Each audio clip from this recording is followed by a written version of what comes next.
Natukoy na isang submarine drone. Ito ho'y ayon po sa Philippine National Police, natukoy po ito bilang galing po dyan sa may China. May update po dyan ang Bombo Radio Legazpi.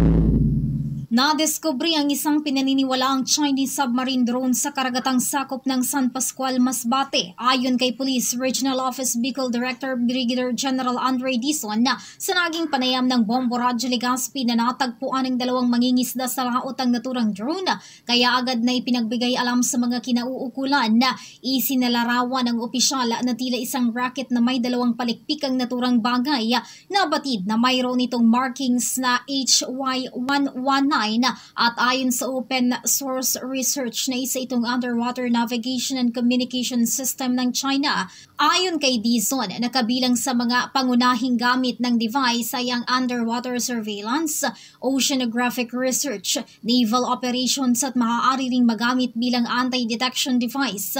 Sa kasalukuyan ay na-turnover na ng Philippine National Police Bicol sa Philippine Navy ang naturang drone upang magsagawa ng mas malalim pang pagsisiyasat.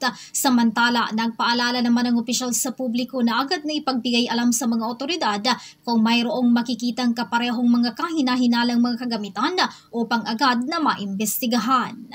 Base nga sa open source research through internet, yung HY-119 refers to a Chinese underwater navigation and communication system. Panawagan natin sa mga mamamayang sa Bicol, lalo na yung mga nagpupunta sa karagatan, maging mapagmatsyag at kung pwede mag-ingat sila sa mga nahahawakan po. Para sa Bombo Network News, mula rito sa Bombo Radio Legazpi, ito si Bombo Romela Sakayan Wanda sa nag-uulat for the #1 and most trusted radio network in the country, Bombo Radio Philippines. Basta Radio, Bombo!